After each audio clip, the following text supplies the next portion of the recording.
নমস্কার বন্ধুরা, আমি শ্রী শিবশাস্ত্রী। আশা করি আপনারা ভালো আছেন।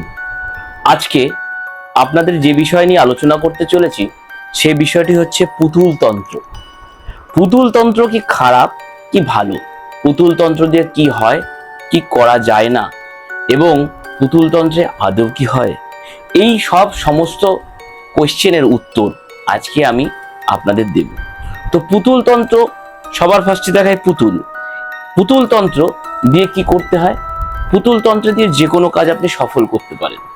যেমন প্রেমের সমস্যা হচ্ছে, বশীকরণ করতে হবে, পুতুল তন্ত্র পুতুল বশীকরণ দিয়ে আপনি আপনার দূরে থাকা মানুষকে কাছে আনতে পারবেন। পুতুল তন্ত্রের দ্বারা আপনি কি করতে পারবেন? বিয়ে হচ্ছে না সে জায়গাটাকে ঠিক করতে পারবেন।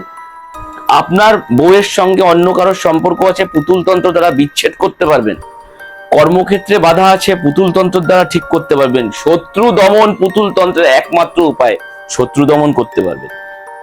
এই ছাড়াও আপনারা কিন্তু পুতুল তন্ত্র দ্বারা অনেক কাজ, অনেক কিছুই করতে পারবেন। সেটা বড় বিস্তারে বলতে হবে, কিন্তু প্রথম কথা বলে দিই, মার্কেটে বলছে পুতুল তন্ত্র করতে পারে এমন অনেক লোক আছে, তাদের দিকে কান দেবেন না। কারণ পুতুল তন্ত্র আমার মনে হয় এখনো পর্যন্ত উত্তরবঙ্গ, দক্ষিণবঙ্গ এবং আসামে আমি কাজ করছি, আমার তাই ধারণা। কিন্তু অনেকে বলছে যে 3 দিন, 1 ঘন্টা, 1 মিনিট, 3 মিনিটেও বশীকরণ হয় না। কারোর 1 দিন, 3 দিন, 11 দিন, 3 ঘন্টা এভাবে বশীকরণ হয় না।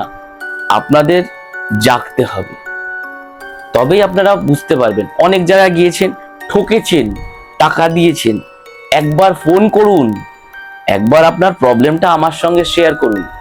আপনার প্রবলেমটা যদি আমি আমার মধ্যে না ফিল করতে পারি, তাহলে কখনো আপনার কোনো কাজ করতে পারবো না। যেমন একটা পড়াশোনা করতে গেলে মন লাগে, মন দিয়ে পড়লেই উন্নতি হবে, মনে থাকবে। তেমনি আপনার কাজ করতে গেলে আমাকে আপনার ব্যথাটাও বুঝতে হবে, তবেই কিন্তু আমি আপনার সাহায্য করতে পারবো। তো চিন্তা না করে একবার ফোন করবেন, অবশ্যই আমি আপনার সাথ দেব, এবং 100% গ্যারেন্টি দিয়ে বলতে পারি কাজ হয়, কাজ হবেই। 17 থেকে 21 দিন, ম্যাক্সিমাম 27 দিন। যে চলে গেছে সে ফিরে আসবে, যে যায় সে আসেই, ফিরে তোকে আসতে হবে। মনোমালিন্য হতে পারে কিন্তু ছেড়ে যাবে না। নমস্কার, ভালো থাকবেন। পরের পর্বে আবার দেখা হবে। জয় মা তারা।